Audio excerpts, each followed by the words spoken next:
गुरुदेव, यदि किसी व्यक्ति की मृत्यु हो जाती है तो उसका अगला जन्म हो जाता है या अपने कर्मानुसार किसी लोक को जाता है, तो महाराज जी फिर पितृ बनकर कैसे आते हैं? अगर कोई गलती हो जाए तो पितृ परेशान करते हैं, ये कैसे संभव है गुरुदेव?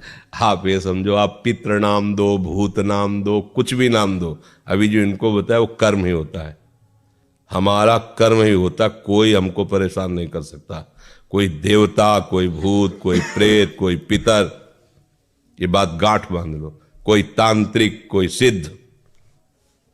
यदि मेरा कर्म गलत नहीं है तो विश्व ब्रह्मांड में किसी की ताकत नहीं है कि वो हमको दंड दे सके, क्योंकि सबका शासन करता भगवान है, ईश्वर है।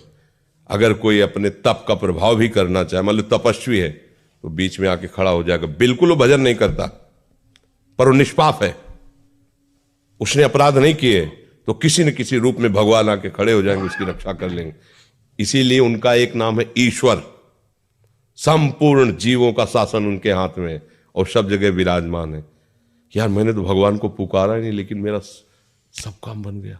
ऐसा फंस रहा था, ऐसा गिरने वाला था कि मर जाते, ये लोग फंसा लेते। ऐसा कौन बचाया? तुम्हारे अच्छे कर्म, तुम्हारे अच्छे कर्म है, बुरे कर्म नहीं।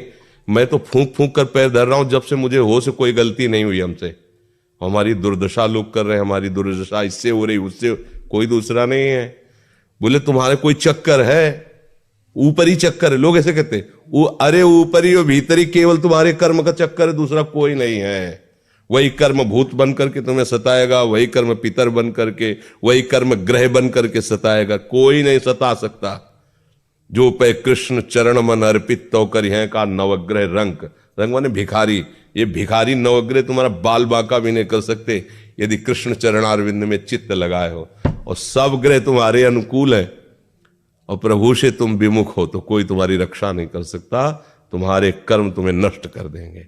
ये सिद्धांत सबकी समझ में नहीं आता है। अगर समझ में आ जाए तो भूल जाओ कि कोई पितर है, कोई भूत है, कोई प्रेत है। वही है, वही, दूसरा कोई नहीं है।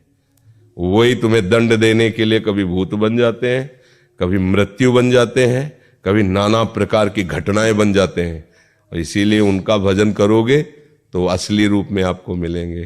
प्रेमानंद स्वरूप, महान सौंदर्य समुद्र, करुणा समुद्र। वही नहीं कहते जो विमुख है, अधर्माचरण करता है, उसके लिए मैं काल रूप भयंकर हूं। भगवान ही कह रहे, मैं उसके लिए भयंकर रूप हूं। देखो, भगवान का ही एक